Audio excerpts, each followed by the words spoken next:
sobre o aniversário da igreja. 57 anos, segundo o meu cálculo.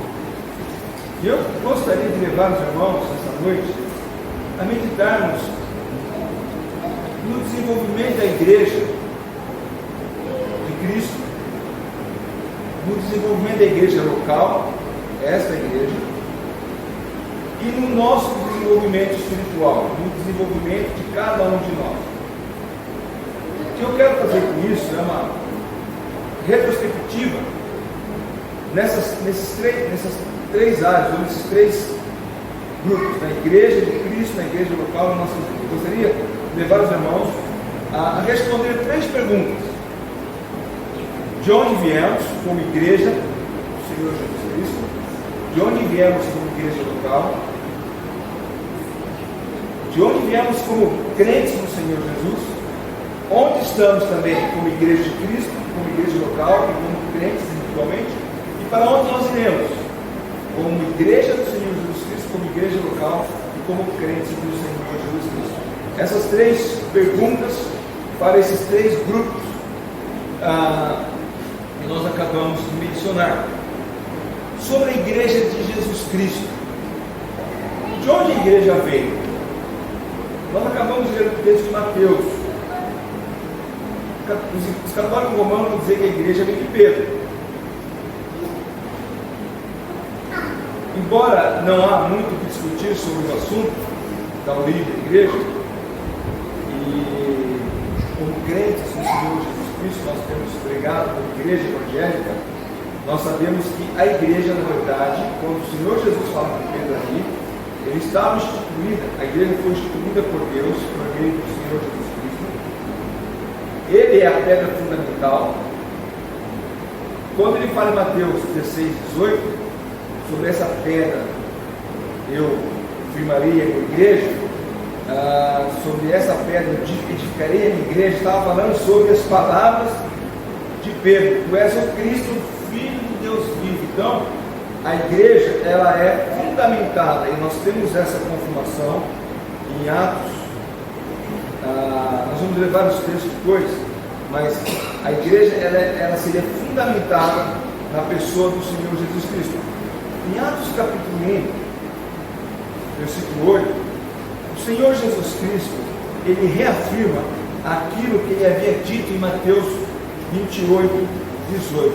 Em Mateus 28, 18, um pouco antes da sua ascensão, o Senhor Jesus Cristo está a minutos de partir para estar junto com o Pai, e ele disse, Mateus 28, 18, que aproximando-se, falou-lhes, falando aos discípulos, dizendo: toda autoridade me foi dada no céu e na terra, ide, portanto, fazei discípulos de todas as nações, batizando-os em nome do Pai, do Filho e do Espírito Santo, ensinando-os a guardar todas as coisas que vos tenho ordenado.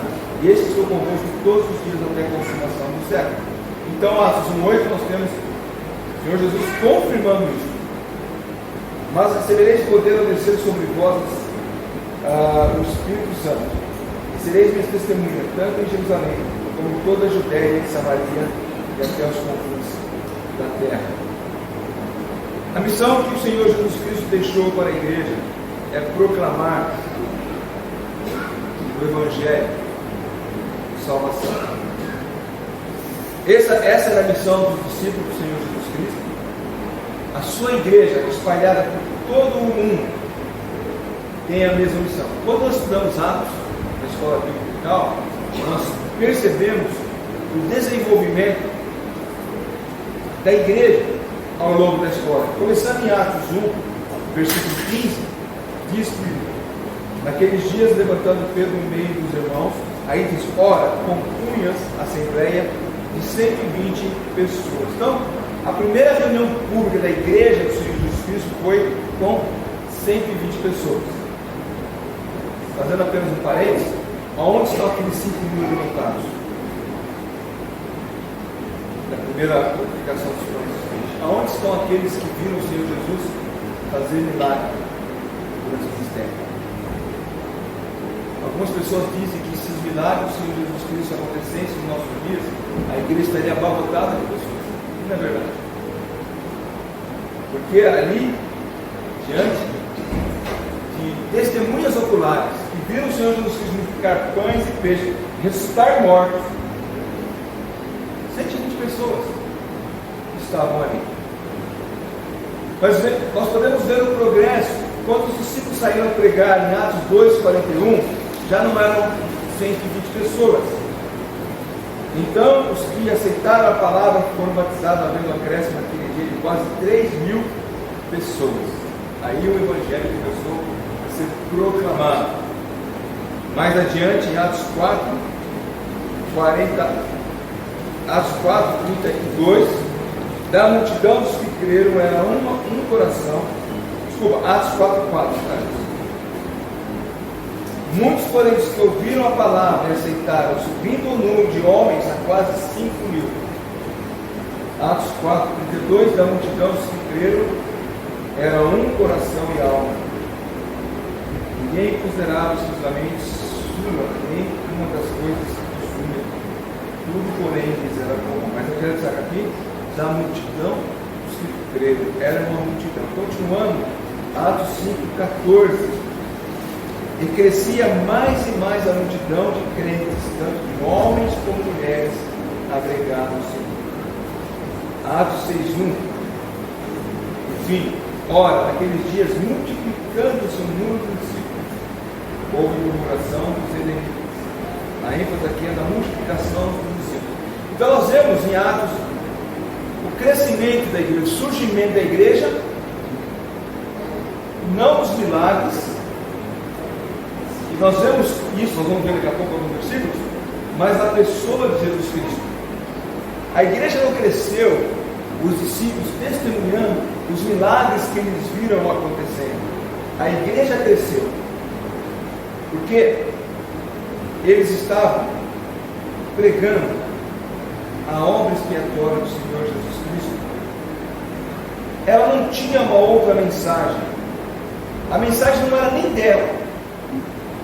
A igreja não inventou a sua mensagem. A igreja tinha uma mensagem que vem de Deus. A igreja seria testemunha daquilo que eles viram. E o que é que eles viram? Além dos milagres, é lógico, que aconteceram, mas basicamente o que a igreja pregava, nós começamos em Atos 2, versículo 23 e 24. Sendo este, Pedro falando, o seu discurso, versículo 22, varões israelitas, atendei a essas palavras. Jesus Nazareno, varão aprovado por Deus diante de vós, com milagres, prodígios e sinais, os quais o próprio Deus realizou por intermédio dele entre vós, como vós mesmos sabeis, sendo este entregue pelo determinado desígnio e presciência de Deus, vós o mataste, crucificando por mãos de iníquos, ao qual, porém, Deus ressuscitou, rompendo os grilhões da morte, porquanto não era possível fosse retido por ela. Presta atenção nesse texto. Crucificado, mas que Deus ressuscitou. Agora vamos para Atos 3:15. Atos 3:15.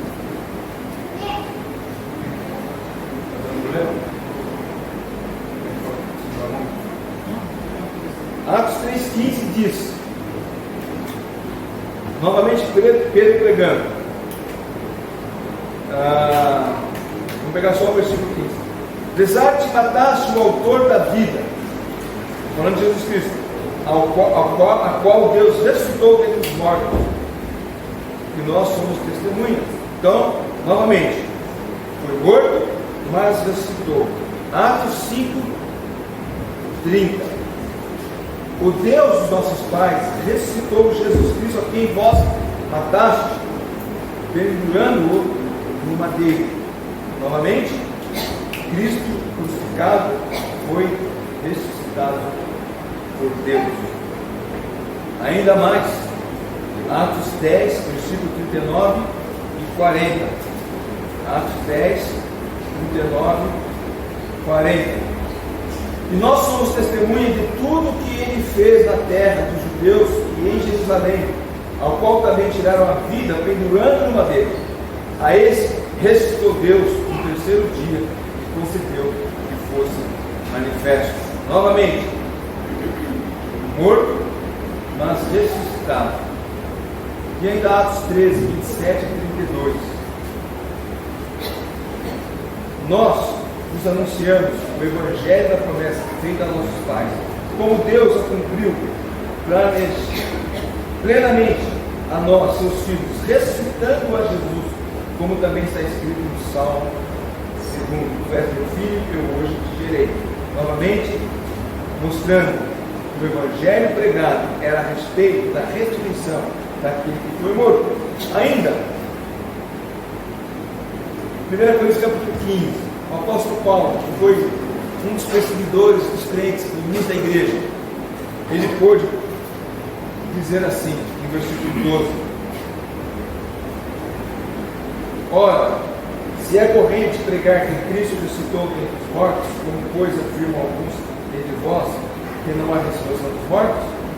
Se não há ressurreição dos mortos, então Cristo não ressuscitou. E se Cristo não ressuscitou, é vã a nossa pregação e vã a nossa fé. Somos tidos por falsos testemunhos de Deus, porque temos asseverado contra Deus que Ele ressuscitou a Cristo, a qual Ele não ressuscitou, se é certo que os mortos ressuscitam. Porque se os mortos não ressuscitam, também Cristo não ressuscitou. E se Cristo não ressuscitou, é vã a nossa fé, e ainda permaneceis em vossos pecados. E ainda mais, os que dormiram em Cristo pereceram. Se a nossa esperança em Cristo seguida apenas a vida, somos os mais infelizes dos todos os homens. No começo do capítulo, o apóstolo Paulo, ele está falando a respeito da ressurreição do Senhor Jesus Cristo. E aqui nos versículos 12 em diante, que eu li, ele está contra-argumentando: nós dizemos que ele ressuscitou, mas ele ressuscitou, porque se ele não ressuscitou, a nossa fé é vã, e somos os mais infelizes dos pecadores. O apóstolo Paulo, quando ele começa no versículo, no capítulo 15, ele diz no versículo 2, no versículo 3: Antes de tudo vos entreguei o que também recebi, que Cristo morreu pelos nossos pecados, segundo a Escritura, foi sepultado e ressuscitou ao terceiro dia, segundo as Escrituras. Aí ele vai dizer então daqueles que na qual o Senhor Jesus Cristo se apresentou. Então a igreja, ela surgiu com a pregação de que Cristo morreu e ressuscitou. A pedra que os edificadores rejeitaram foi posta como pedra angular. O Salmo 118, 22 diz isso. E Jesus Cristo, Ele é a pedra angular. Jesus é a origem da igreja.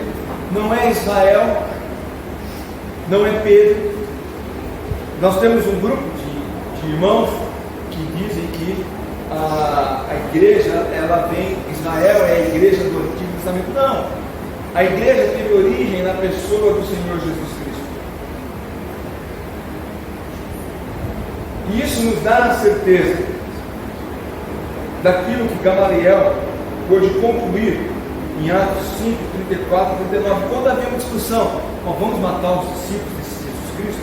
Olha o que eles estavam fazendo, olha como eles estão trazendo transtorno para a sociedade.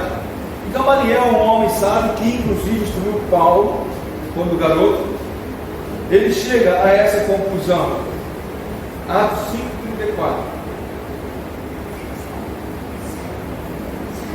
Eles queriam matar, os discípulos que pregavam Cristo.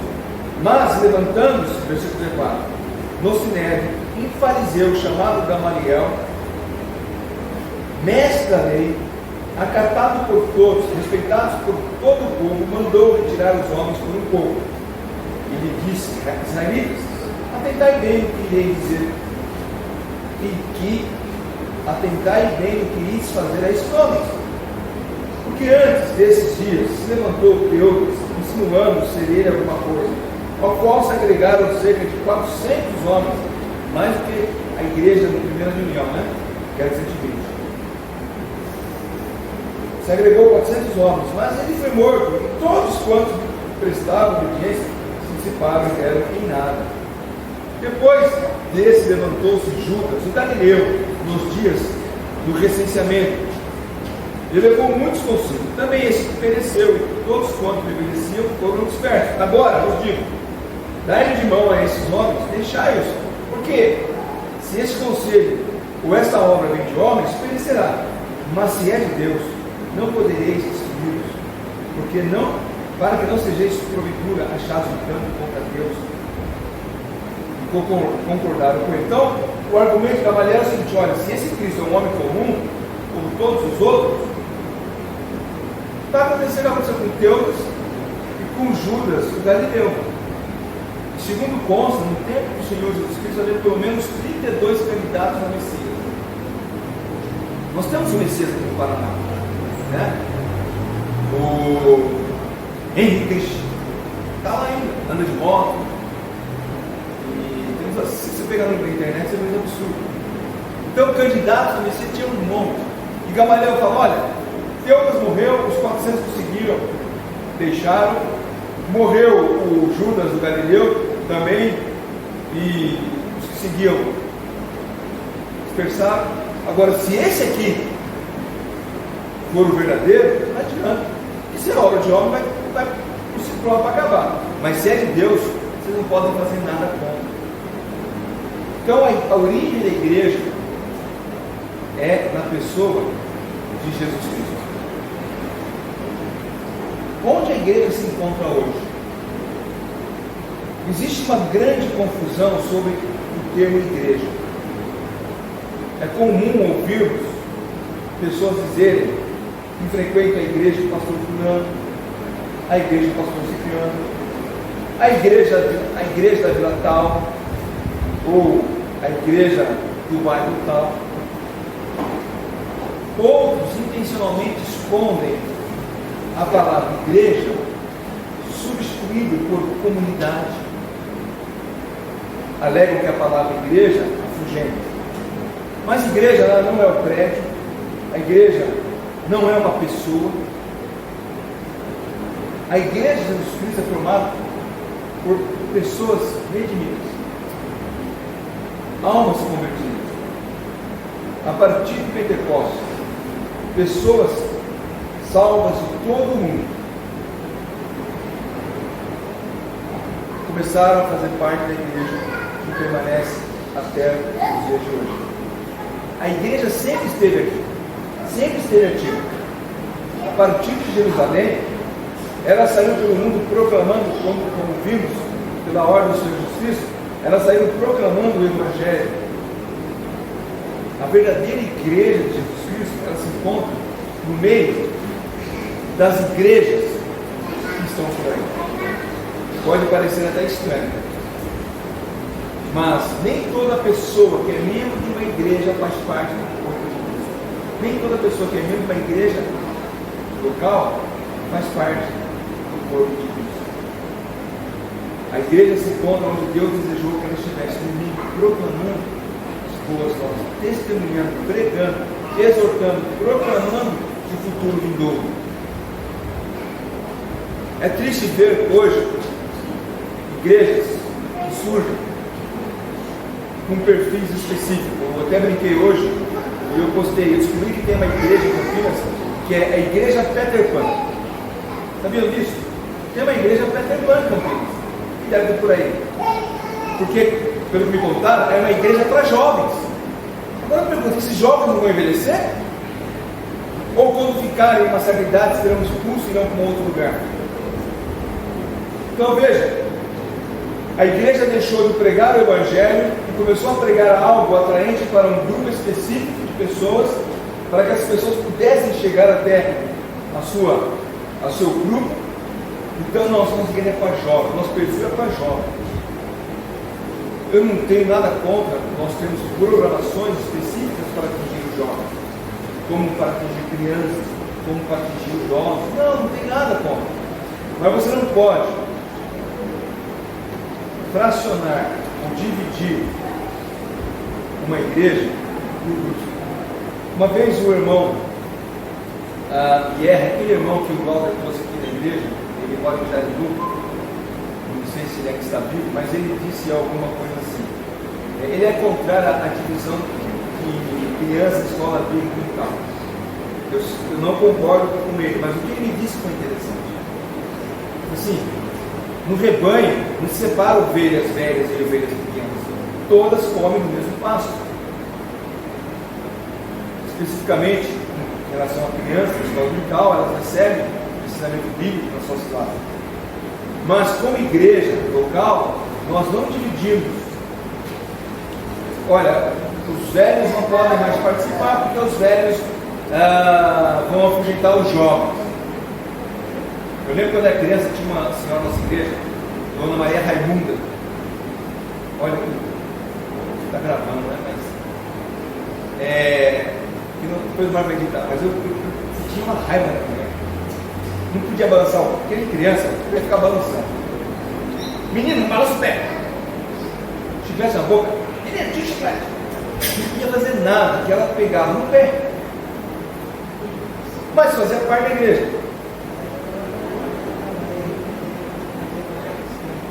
Não estou ouvindo. Ela é mãe do Dona Maria Marques. Ela é Maria Marques? A Maria Raimunda era aquela senhora de cor. Tá, então é Maria Marques. Foi com o papai aí que sempre. A família Marques era importante. Mas era uma senhora que pegava no pé da gente, assim, algumas coisas estava certo. Ficava rabiscando o banco, não podia. Colocava chiclete em cima do banco. A gente colocava o chiclete embaixo do banco para outra reunião que pegava. Por ver se você sabe qual era o seu chiclete, né? Tinha tantos. Mas você não exclui os velhos da comunhão dos mais novos. Todos fazem parte do corpo do Senhor Jesus Cristo. A igreja hoje ela está ativa pregando o evangelho que foi pregado lá em Atos. E para onde a igreja vai? A igreja vai para o futuro de glória. A igreja vai para a presença do Senhor Jesus Cristo, que estará eternamente com Ele. A igreja irá um dia, como diz o cântico antigo também, talvez já, talvez mais tarde, esta noite ou amanhã, ela será arrebatada. 1 Coríntios 15, 50. Aquele mesmo texto que o apóstolo Paulo está falando a respeito da ressurreição do Senhor Jesus Cristo. 1 Coríntios 15, 50.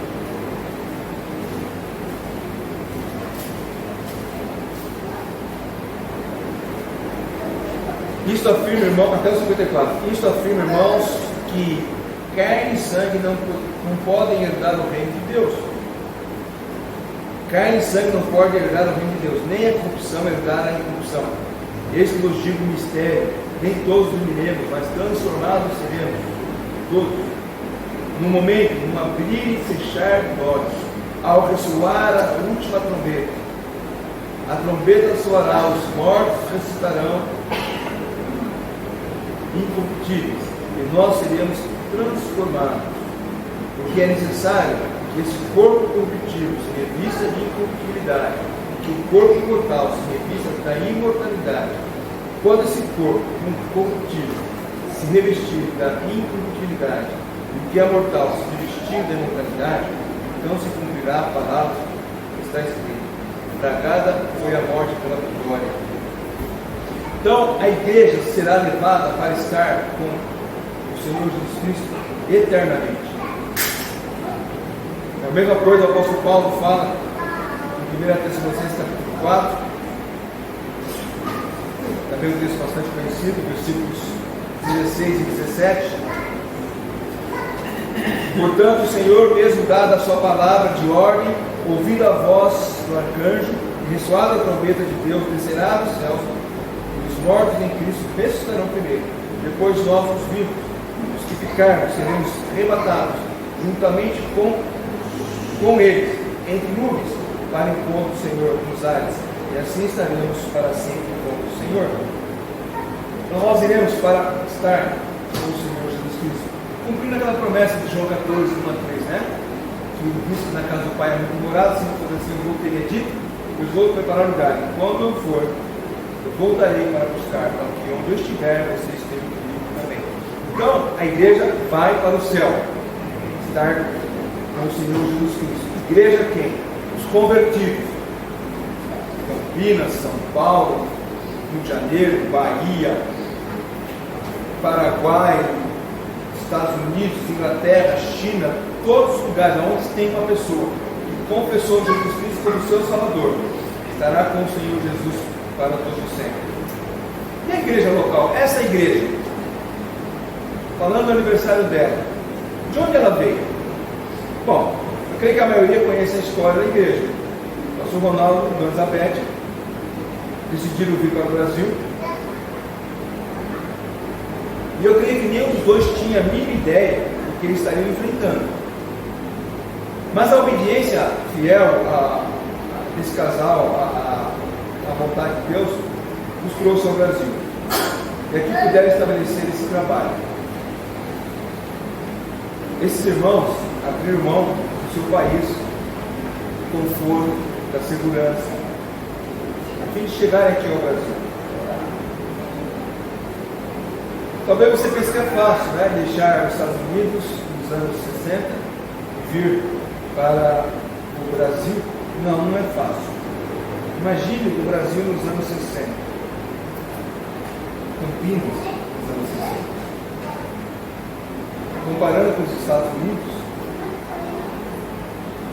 se você não conhece a nossa história, eu não sei, eu peguei, eu não sei de quem foi o artista, foi o pastor Ronaldo mesmo que escreveu, ou foi o Manuel, Minha Igreja na História. Foi feito em 1984. Só que era um trecho aqui. A Igreja Evangélica Independente do Brasil. Em dezembro de 1960, um casal chamado por Deus, Ronaldo e Elizabeth Cristo, desembarcaram no Brasil pela primeira vez para realizar um trabalho missionário.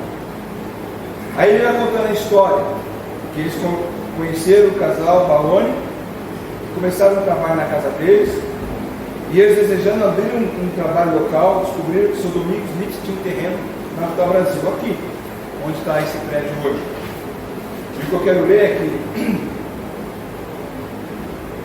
diz assim: o trabalho começou humilde com a presença de 2 a 5 pessoas. Mais tarde cresceu,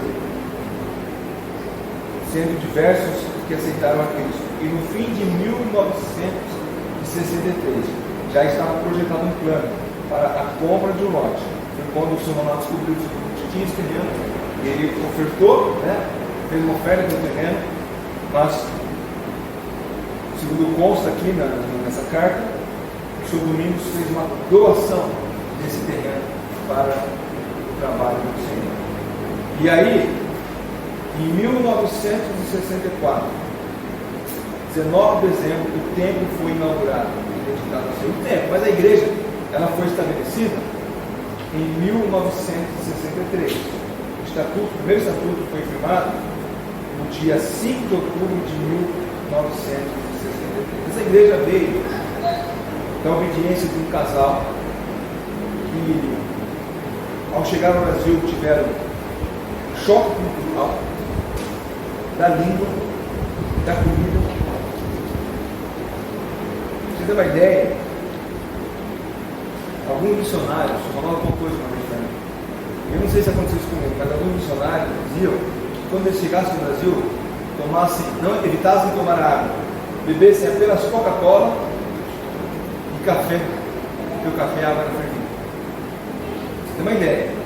Você serve. O medo da contaminação é mais ou menos o que acontece quando nós vamos para. Só que nós não tomamos Coca-Cola, nós tomamos água mesmo, né? Água engarrafada. Mas pelo que eu entendi, havia dúvida até mesmo da qualidade das águas, da água mineral. Mas imagine esse casal nos anos 50. Eles não tinham internet. Eles, na verdade, nos anos 50, porque eles chegaram aqui nos anos 60, mas se prepararam nos anos 50. Eles não tinham internet para saber como era o Brasil. Hoje você quer saber como é um país, você vai na internet. Você acha fotos, alguns que você anda até pelas ruas da cidade. Eles não conheciam. A comunicação era precária. Mas o resultado da fidelidade desse casal foi que eles puderam trazer o Evangelho, frutificar, estabelecendo a igreja local.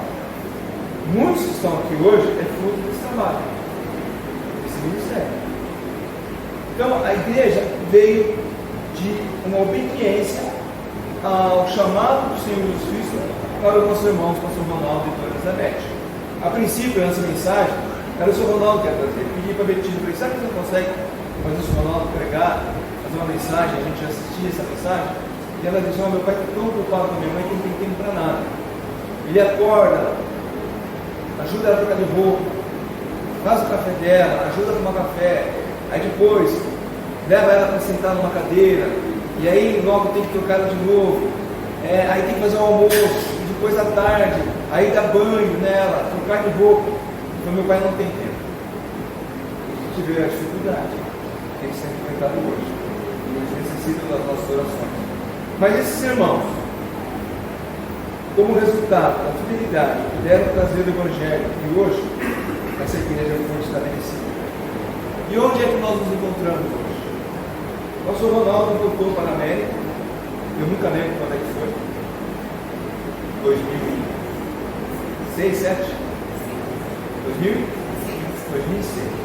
Está marcado. Eu nunca consigo lembrar quando é que foi. Eles voltaram para a América e nos deixou a responsabilidade de manter a pregação do Evangelho, não apenas a mim em particular, como pastor, porém a cada um de nós, para que nós pudéssemos enxergar o momento que estamos vivendo, e como membro, como igreja, cada membro deve buscar conhecer a vontade de Deus na sua vida e exercer o seu dom no trabalho da igreja local, levando outras pessoas a conhecer também o Senhor Jesus Cristo, conhecer o que Deus quer de você como membro. Infelizmente nós vivemos um momento da igreja em geral onde parece que as pessoas estão desconectadas de Deus.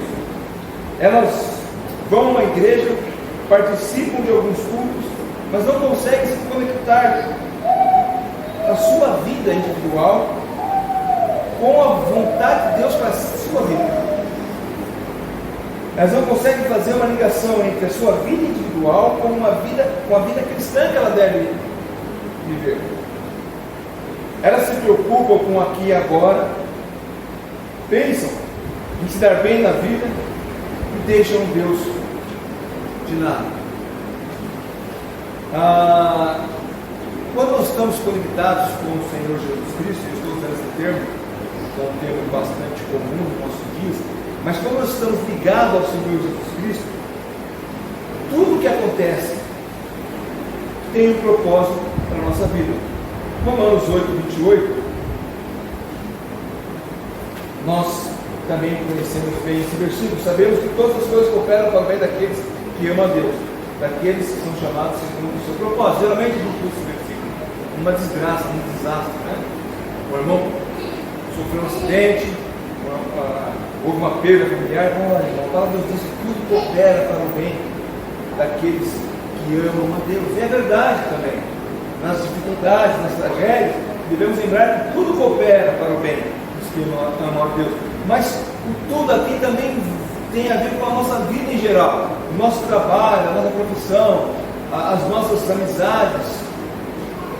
Nós temos que estar cientes de que, como crentes, nós devemos planejar a nossa vida colocando Deus em primeiro lugar. Mas infelizmente parece que as pessoas hoje deixam Deus de lado. Elas não querem conhecer a vontade de Deus na sua vida. Elas querem que Deus apenas abençoe o que elas estão planejando fazer.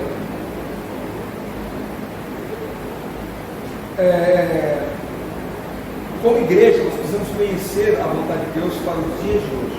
Como crentes, vamos falar um pouquinho disso daqui a pouco, devemos saber para por que nós estamos aqui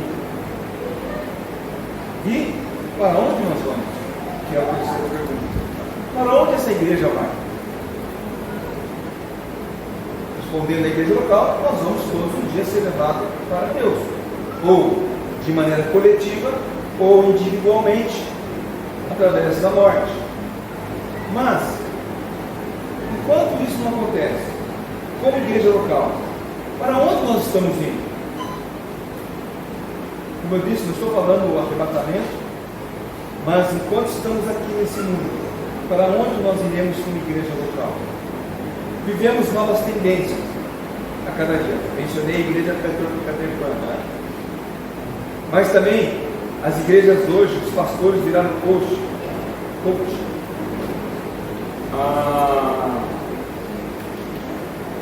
Os templos agora são parecidos mais com salões de eventos.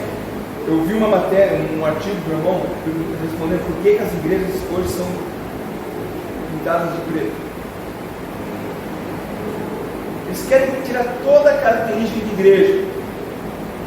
Então nós temos tendência, né, aonde que as coisas que acontecem nesses cultos nem parece que é um culto de adoração a Deus. O louvor, na verdade, é uma apresentação musical onde a plateia aplaude o artista, mas ela não se envolve na comunhão. Não há um canto congregacional, por exemplo. Se tem um conjunto da igreja, eles não tem nada contra o conjunto apresentar um ou dois juntos, mas todo louvor é comandado por eles e as pessoas apenas assistem. Alguns acompanham, alguns índios são conhecidos, alguns cânticos acompanham, outros não conhecem, assistem ali. Mas a igreja, hoje nós temos uma tendência em que há um cuidado em descaracterizar a igreja, fazer ela parecida com um salão de eventos, para que as pessoas possam se sentir bem nela. A pregação não é sobre arrependimento de pecados, mas é uma pregação de autoajuda. Você não precisa mais se arrepender dos seus pecados, você não precisa mais abandonar os seus pecados. Basta saber que Deus te ama e te aceita do jeito que você é. Você tem valor para Deus do jeito que você é. Não estou dizendo que Deus não ama o pecador e que Deus não quer salvar o pecador, mas não se fala mais de pecado, de arrependimento. A pessoa apenas tem que participar, e participando ela será bem-vinda para aquela comunidade. Agora é por esse caminho que nós vamos seguir? Ou vamos permanecer no Evangelho, sabendo o preço que vamos pagar por isso? Ou iremos cair no modismo que não salva ninguém, apenas agrega? Onde eu fui participar do café de pastores, Campinas, pastor Tiago, amigo meu, eu gosto muito dele, meu irmão, simples. Isabete conheceu ele, né? Eu fui professor dele no Espiritismo, não tinha nem segundo grau. Hoje ele é psicólogo, ele está fazendo pós-graduação em neuropsicologia. E ele veio me agradecer. Eu dei aula para ele. Mas ele estava compartilhando que ele participou de alguns eventos, congressos da editora Fiel ali em Aras do Vidóia. Não é porque ele é editora Fiel, mas qualquer congresso ou pastor que você vai, acontece a mesma coisa. Quando você se apresenta uma pessoa, eu sou fulano de tal, de que igreja? Igreja Evangélica Independente. E a pergunta é fatal: quantos membros tem a sua igreja? É essa a pergunta que se faz. E ele falou que está chateado, que a igreja tem 20, 25 membros. Não é uma igreja grande, como a nossa. Mas parece que existe uma preocupação, e ele disse que entrou na livraria semana passada, o que tem de livros a respeito de como aumentar o número de membros da igreja, estratégias, formas, é incrível. E muitos desses livros não cogitam a pregação do Evangelho. Novamente, não estou dizendo que você não possa fazer algo para alcançar as almas. Quantas vezes nós saímos para entregar água aqui na Lagoa do Taquaral, no dia da Bíblia? Nós vimos isso, entregando um folheto, entregamos Bíblias. Não teve nenhum resultado de pessoas vindo para cá. Mas nós não sabemos para onde essa vida foi, para onde esse folheto foi. Nossa parte é evangelizar, é pregar o Evangelho. Deus, por algum motivo, Ele nos coloca nessa situação de pessoas que se convertem aqui e daqui a pouco vão embora. Já fiz essa conta uma vez, acho que eu tinha contado 27 pessoas que estavam aqui, que se converteram aqui e hoje saíram, estão servindo o Senhor em vários lugares. Irmãos em Caldas, lembrei dessa semana do Nalito, o seu Raimundo, não, o seu Ivan, que era ateu, né? O seu Ivan era ateu. Se converteu e foi batizado aqui. Voltaram lá no Ceará.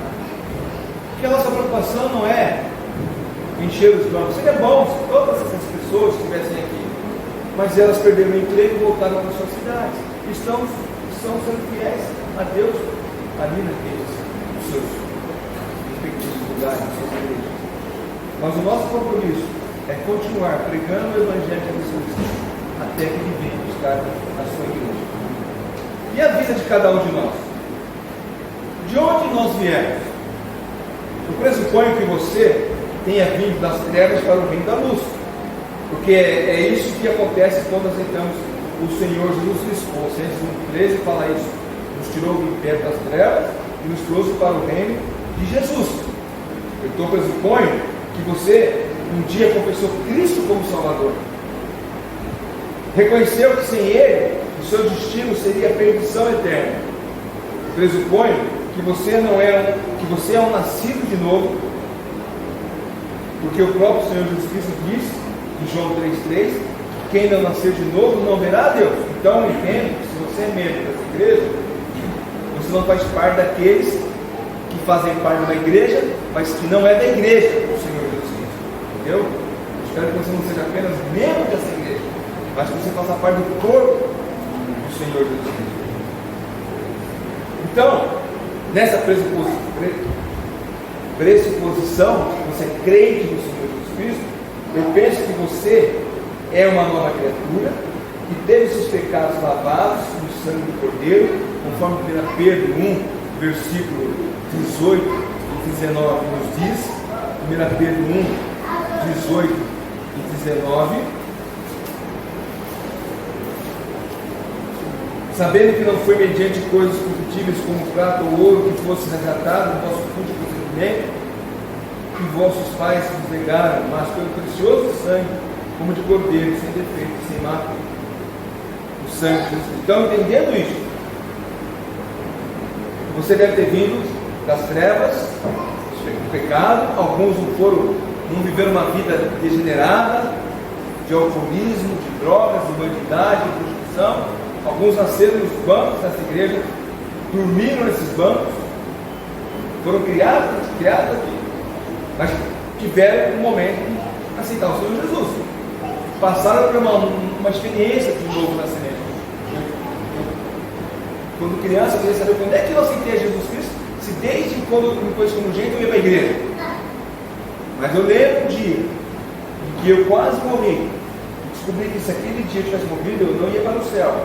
E a partir daquele momento que eu aceitei Jesus Cristo, a evidência que eu tinha recebido a Cristo como Salvador é que até então, toda vez que eu ia para a igreja, eu ficava chateado. Eu gostaria que o carro do meu pai não funcionasse para ir para a escola musical. Eu gostaria de acordar doente para ir para a igreja. E coisas desse tipo. E a partir do momento que eu aceitei a Cristo, eu comecei a ter prazer em ir para a casa do Senhor. Então, eu creio que se você é um crente do Senhor Jesus Cristo, a segunda pergunta que eu faço é: onde você se encontra hoje como crente? Qual é o seu estado espiritual neste momento? Você tem vivido para a glória de Deus, conforme 1 Coríntios 10, 31 diz? 1 Coríntios 10, 31 diz assim: portanto, quer comais, quer bebais, não façais outra coisa qualquer, fazer tudo para a glória de Deus. Você está vivendo para a glória do Senhor Jesus Cristo? Você tem vivido uma vida cristã que glorifica a pessoa do Senhor Jesus Cristo? Se você faz parte do corpo de Cristo, você deve procurar qual é o seu papel nesse corpo. O que você tem feito para o reino de Cristo por meio da igreja que você é membro? O que você tem feito para a obra do Senhor Jesus Cristo como membro da igreja local? Às vezes as pessoas são inseridas numa igreja sem terem passado pela experiência do nascimento. Isso infelizmente acontece. Daí a dificuldade de saber que cada um de nós tem um papel importante nesse corpo. Porque essa função, ela compete a Deus, de saber e mostrar a vontade, a sua vontade, o seu plano para cada membro, né? Então, eu espero que você possa buscar conhecer qual é a vontade de Deus como membro da igreja local. saber o que Deus deseja de você na igreja. O que Deus quer que você faça como membro da igreja? O desenvolvimento espiritual de uma igreja local, ela está sob responsabilidade de cada membro dessa igreja. Na verdade, ela depende do desenvolvimento espiritual das nossas vidas. Se nós não estivermos desenvolvendo espiritualmente, a igreja também não irá desenvolver espiritualmente. Então, conhecer o seu dom fará com que você possa contribuir para esse desenvolvimento. Se você não sabe qual é o dom que Deus tem para você, ore a Deus, busque conhecer a vontade de Deus, e assim você vai ter condições de contribuir com seus dons e talentos para a obra do Senhor Jesus Cristo aqui na igreja do Evangelho. E por fim, para onde você vai? O destino final de todo crente é a vida eterna. Mas enquanto isso não ocorre, para onde você está indo? Como você tem traçado a sua vida pessoal? Na sua vida pessoal, tem desenvolvimento para a vida espiritual? Lembrando que o Filho de Deus, ele não, na vida do Filho de Deus, não há distinção entre o sagrado e o secular. Tudo que fazemos, como vimos aqui em Hebreus 10, tudo que fazemos é sagrado, é espiritual. Lá em Filipenses 4:8 também nós vemos essas verdades. Filipenses 4:8, finalmente, irmãos, tudo que é verdadeiro, tudo que é respeitável, tudo que é justo, tudo que é puro, tudo que é amável, tudo que é de boa fama, se alguma virtude há, se algum louvor existe, é isso que ocupa o vosso coração. Então, a vida do crente, ela não é separada entre vida pessoal e vida espiritual, vida secular e vida sagrada. Está tudo envolvido.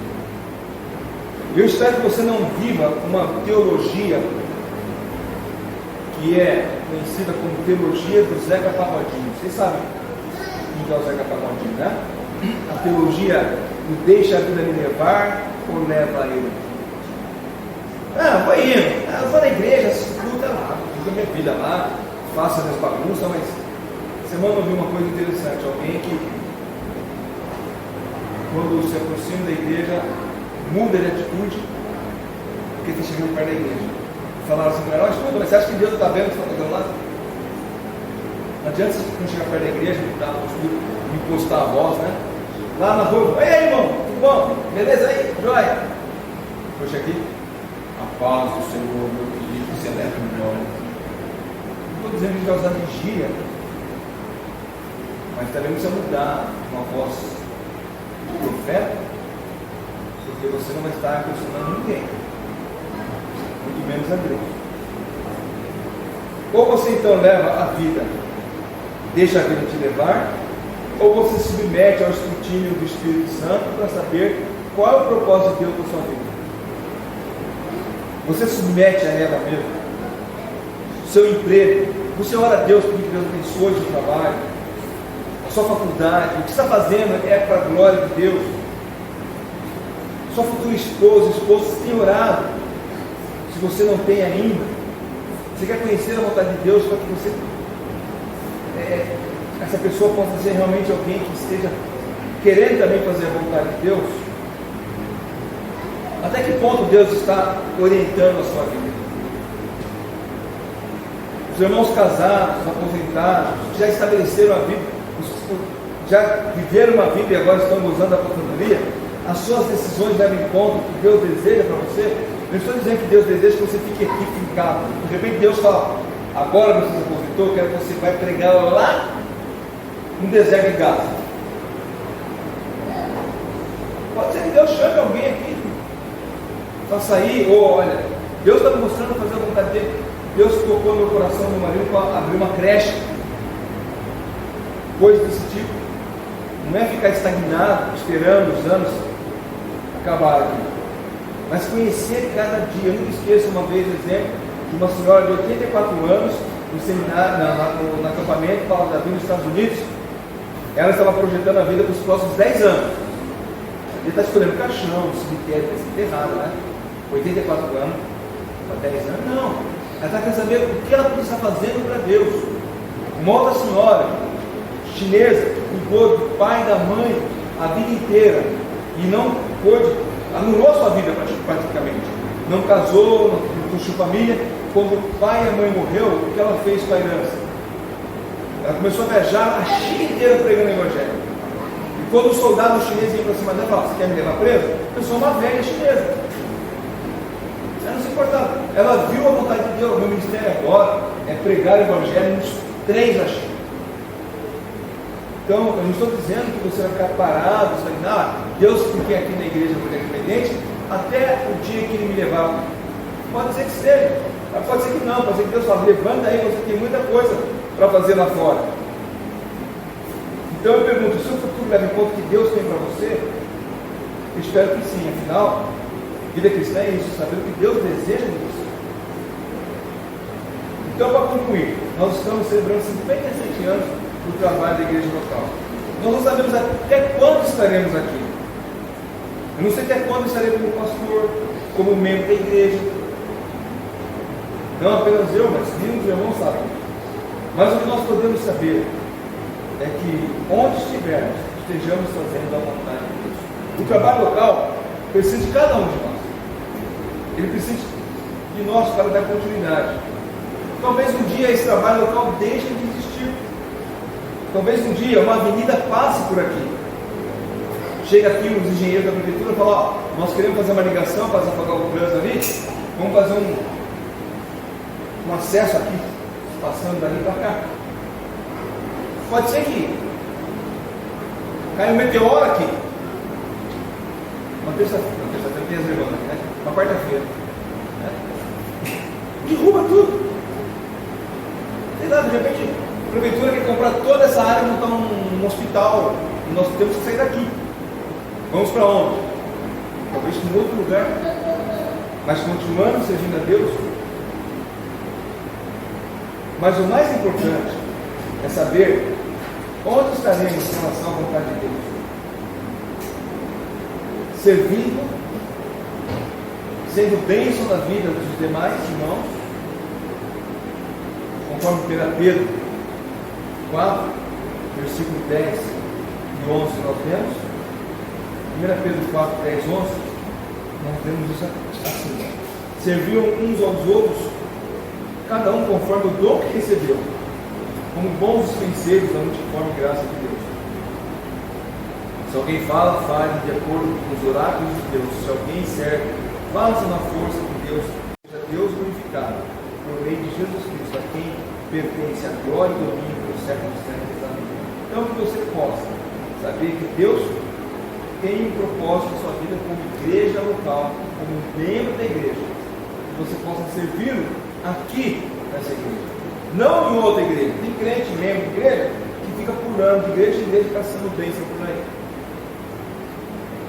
E não é assim. Eu estou dizendo que você não pode ser abençoado assim por outra igreja, mas o seu compromisso como membro é nessa igreja. A não ser que você esteja interessado em se desmembrar dessa igreja, ser membro dessa igreja, está procurando outra igreja, mas se você é membro dessa igreja, você deve se comprometer a estar aqui,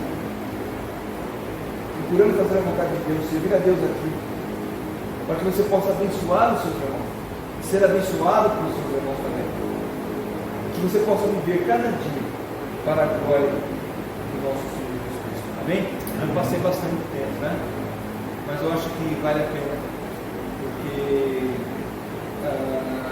como igreja nós temos um compromisso e temos uma responsabilidade com o Senhor Jesus Cristo. Que Deus nos abençoe, possamos ser de fato luz no meio do mar do claro. Amém?